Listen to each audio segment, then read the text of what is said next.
Jepang ini ya. Ayo kita jalan. Ayo dampingi Ayo. kita Dari sebelah kiri. Oh gini. Oh, di sini. Sebelumnya kita perkenalkan nama saya Faisal ya bang. Ah. Kalau ada Iya. kurang jelas nantinya bisa tanyakan lagi. Silakan. Rahman dulu. Mirzan. Rahman saya. Oke, Faisal. Silakan om. Jadi semacam lubang Jepang ini dibangun oleh Jepang, difungsikan dahulunya sebagai tempat pertahanan atau bunker untuk misi Perang Dunia yang Kedua yang dikenal dengan Perang Asia Timur Raya. Itu di tahun 42. Jadi di tahun 42 lubang ini dibangun dengan selama 2 tahun 8 bulan. Dengan tergalinya lubang ini sepanjang 5,5 kilo di kota Bukit Tinggi. Dan ini lubang Jepang yang terpanjang yang Jepang bikin di Asia Timur Raya. Jadi selama pembikinan 2 tahun 8 bulan lubang Jepang ini tidak ada yang mengetahuinya. Lubang ini ditemukan pertama kalinya baru di tahun 46, 1 tahun setelah Indonesia merdeka.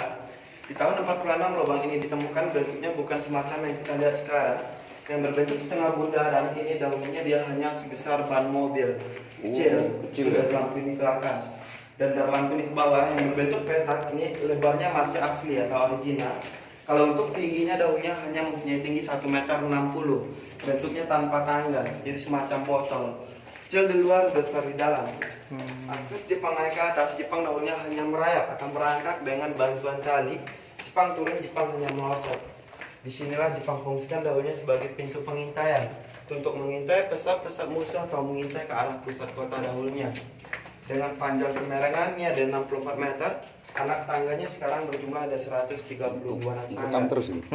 Jadi dengan panjang 5,5 kilo lubang ini di kota Bukit Tinggi, ini daunnya bisa menyambung ke daerah Benteng Fordekov, Bukit Cangang, Ngaresianok, dan Triarga. Mana itu benteng?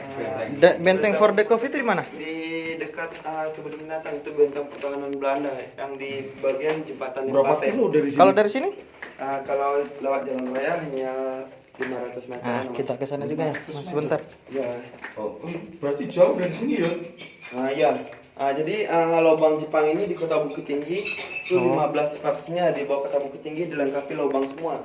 Makanya di kota Bukit Tinggi tidak ada satupun yang diperbolehkan bangunan melebihi tinggi daripada jam gadang. Jadi hanya jam gadang bangunan yang tertinggi Paling di kota tinggi. Bukit Tinggi. Memang dilarang yang lainnya. Karena takutnya ambruk. Semakin dalam bahkan semakin tinggi bangunan semakin dalamlah fondasinya. Iya. Iya. Ini semakin turun Iya. ya. Dan sepanjang perjalanan pun abangnya juga bisa perhatikan lubang Jepang ini dindingnya tidak ada yang rata. Dindingnya berbentuk sekat-sekat itu dalam 1 meternya. Jadi setiap sekat-sekat ini daunnya Jepang fungsikan itu sebagai letak obor untuk penerangan daunnya di dalam sini.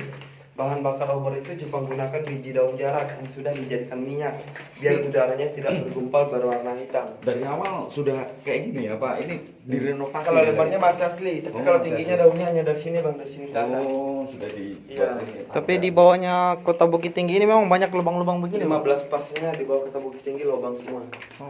Dan fungsi yang kedua, sekat atau sela-sela ini juga Jepang fungsikan sebagai peredam suara. Suara kita di dalam lubang ini tidak ada gema, tidak ada pantulan, itu karena dindingnya nggak ada yang rata, jadi suara kita pecah tempat. Makanya setiap romusa atau pekerja yang disiksa daunnya di dalam, suaranya tidak sampai keluar. Makanya pembikinan lubang ini sangat rahasia. Dan fungsi yang ketiga itu sebagai pembatas pekerjaan. Jadi setiap pekerja atau romusa dahulunya wajib mengerjakan lubang ini 4 meter tanpa sekat dalam 1 hari. Hanya menggunakan alat manual semacam ada cangkul, linggis, dan pahat. Tapi ada kejadian aneh-aneh nggak di sini? Selama dijadikan objek wisata hanya semacam kesurupan aja. Ya, sama aman. Jadi daunnya bagi pekerja yang tidak sanggup mengerjakan lubang ini 4 meter dalam 1 hari, Jepang akan siksa mereka tidak diterjemahkan dalam 1 hari itu.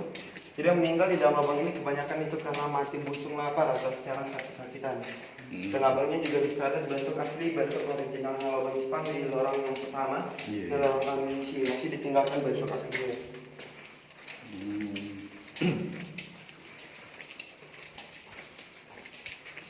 Yang ini amunisi. Ya, ini lorong yang pertama dan ini bentuk aslinya. Jadi daunnya setiap lorong-lorong di dalam lubang Jepang ini bentuknya semacam trapesium. Itu dikarenakan Jepang menganut agama Shinto. Jepang bikin lubang ini berbentuk tinggi ada 1,60 meter karena Jepang itu pendek-pendek. Apabila ada sekutu Belanda berhasil masuk ke dalam sini, Jepang akan mudah melarikan diri. Dan 35 meter di ujung sana bukan buntu. Di sana juga ada jalan semacam ini.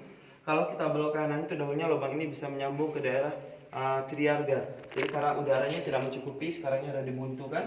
Kalau kita belok kiri, kita bisa tembus di lorong yang lainnya dan juga bisa tembus di ujung sana. Oh, sama seperti denah tadi. Ya, dan ini tanah aslinya, namanya tanah cadas. Yang biasanya kalau kita masuk ke dalam gua, pasti kita akan temukan tetesan air. Di sini kita tidak akan temukan tetesan air karena tanah ini bersifat semakin kena air dia semakin padat. Walaupun hujan deras di atas, air nggak akan pernah sampai ke bawah. Dan dipegang pun tanahnya mudah rapuh, tapi tidak pernah roboh dari tahun 42 sampai sekarang.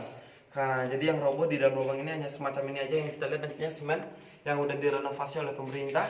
Semen ini robohnya akibat gempa bumi di tahun 2009 yang berpusat di Padang Pariaman. Kita bisa lihat lorong yang lainnya.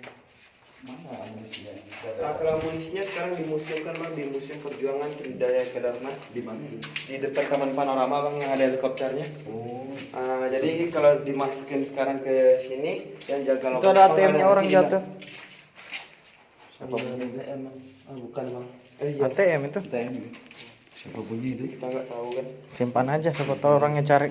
Siapa tahu ada yang cari nanti kan? Ini gudang senjata yang kedua. Kalau orang amunisi yang kedua yang semacam kita bilang tadi, ada yang akan dibikin mini teater atau bioskop mini, itu adalah lorong ini. Jadi di sini mungkin di bulan 10, bulan 11 renovasi lorong ini udah siap. Dan di sini kita bisa nonton film bersejarah yang ada di Kota Bukit Tinggi.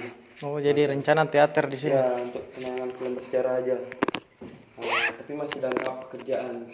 Jadi dan di sini bentuknya masih berbentuk trapesium. Jadi ini hanya dipertinggi. Kalau tingginya namanya hanya sekitar dari sini ke atas. Itu ada bekas-bekasan.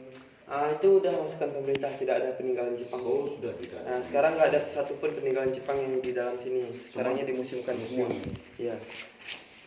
Termasuk senjata-senjata. Iya. Dan lorong ini namanya pintu emergency atau pintu pelarian, yang kita bisa perhatikan di sana ada cahaya. Itu keberadaannya di pinggang jurang yang kurang lebih 60 meter ke dalamnya ke bawah sampainya di Sungai Ngaresiano, 40 meter ke atas sampainya di Taman Panorama. Jadi kalau Jepang dalam keadaan terkepung, dalam keadaan terdesak, Jepang akan melarikan diri menuju sini. Kalau dia tidak sempat, gunakan alat bantu semacam tali untuk turun ke bawah. Jepang itu terkenal dengan harakiri, mati secara bunuh diri dengan terhormat. Daripada dia kalah, sia-sia tertangkap, sia-sia lebih baik dia mati. Dan di waktunya Jepang kalah, dahulunya atau kota Nagasaki, Hiroshima dibom atom oleh sekutu. Sebelum Jepang meninggalkan lubang ini, bagi pekerja Romusa yang masih hidup akan mereka bunuh semua. Tidak diperbolehkan selamat untuk keluar. Dan setelah dia bunuh, para tentara Jepang juga tidak diperbolehkan kembali ke kampung asalnya, melainkan harus mati bunuh diri di dalam lubang ini. Di tahun 46 lubang ini ditemukan. Sepanjang perjalanan ditemukan mayat-mayat berkisar ada 40 ribuan mayat yang dikubur massal pertama kali di dalam penjara. Jadi nanti kita lihat penjaranya udah pendek, tidak panjang lagi karena ada bekas tumpukan tanah. Karena pernah dijadikan sebagai kuburan massal. Tidak ada yang pulang ini orang Jepang, langsung bunuh diri. Tidak ada yang pulang, mati bunuh diri semuanya di dalam lubang ini. Karena Jepang itu bersifat arah kiri. Ini kaca-kaca ini setiap lorong amunisi akan diisi nantinya. Jadi senjata-senjata Jepang itu nantinya akan dimasukkan ke sana setelah renovasi lubang ini siap.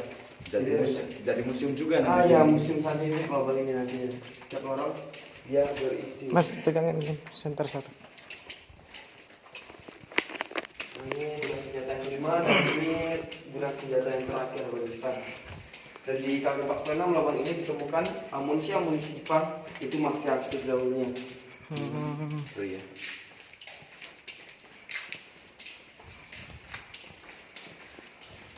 Sampai sini sudah berapa meter ini? Yang kita jalani sampai di sini sekitar ada 400 meter. 400 ya? Jadi sekarang kita berada nih di sentral pertengahan lubang Jepang, yang rata-rata Jepang bikin lubang ini di dalam ketebalan tanah ada 40 meter. Posisi 40 meter di atas kita bukan Taman Panorama, kita berada di bawah jalan raya. Jadi Jepang bikin lubang ini 40 meter di bawah tanah karena lubang ini sebagai bunker. Jadi dia bisa menahan getaran bom apabila meletus di atas di masa dahulunya. Dan Jepang bikin lubang ini di kota Bukit Tinggi, alasannya karena Bukit Tinggi terletak di pertengahan dari Pulau Sumatera, jauh dari laut, dan kota Bukit Tinggi berbentuk semacam bukit-bukit. Jadi dari ujung sana sampai ujung sana ada dilengkapi 15 lorong lagi yang Jepang fungsikan. Ada ruang sidang di sebelah kiri kita dan 14 lain sebagai barak atau tempat tidur Jepang. Kita bisa lihat ruang sidangnya di sebelah sini. Kalau jalan keluarnya di mana? Mau langsung keluar, Bang? Iya. Nggak lihat semuanya, lihat penjara bawah tanah, lubang-lubang mayatnya. Enggak lah, langsung aja. Langsung aja. Di mana? Kenapa kamu takut? Lewatnya? Sini. Bisa ke sini, Bang. Kalau yang merah ini apa ini? Itu tangga kita ke jalan keluar juga. Oh. Kenapa nggak mutar semuanya bang? Bukan dulu gini. Iya, rugi nih. Nanti aja lah. Sudah jam berapa mau ke For the Coffee? Mau ke For the Coffee sudah jam 2:28 nanti kemalaman. Oh iya, sekarang mau kemana dia? Ada semua. Kalau kita tuh sana tuh ada penjara. Oh, di bawah tanah dan juga ada lubang buang mayat di sebelahnya, ada dapur pemeriksaan dan ada pintu pengintaian di sebelah sana.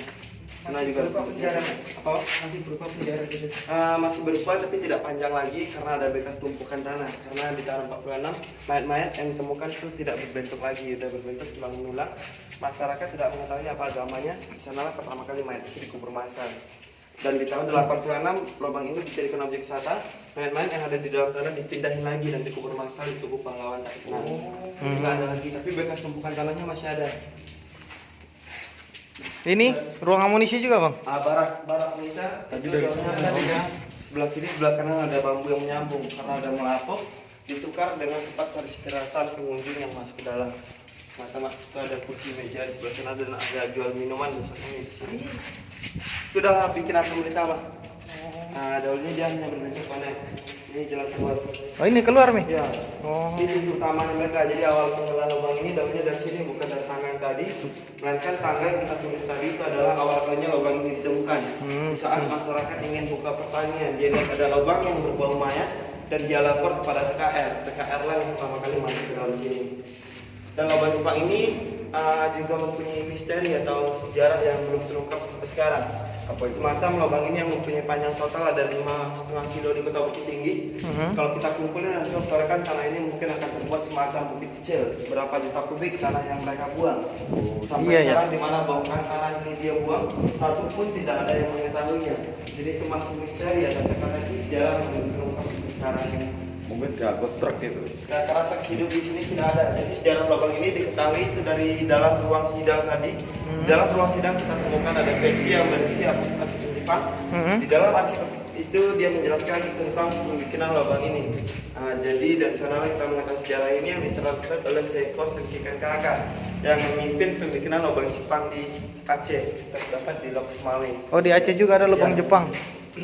Dan yang menggali lubang ini tidak ada satupun pribumi Sumatera. Yang menggali lubang ini kebanyakan dari Jawa, Kalimantan, dan Sulawesi. Orang Sumatera hanya di Sidang akan dikerjakan di mana? Semacam pembikinan lubang Jepang di Bandung, di Dago Pakar, dan di Papua dan di Biak. Jadi dia tempat ya? Iya, tempat. Nah, itu berfungsi Bang. Jadi apabila orang Jawa bekerja di sini, kalau dia berhasil lolos keluar, dia tidak bisa berkomunikasi dengan orang Minang. Dia tidak akan bisa bongkar hasil lubang ini. Dan begitu juga orang Minang yang bekerja di arah Bandung misalnya, mau bilang sama orang Jawa tidak ngerti bahasa Minang. Jadi komunikasinya paling. Ini kamar mandi. Toilet. Toilet bikinan pemerintah. Oh, baru-baru ya. Saya kira. Udah keluar. Alhamdulillah.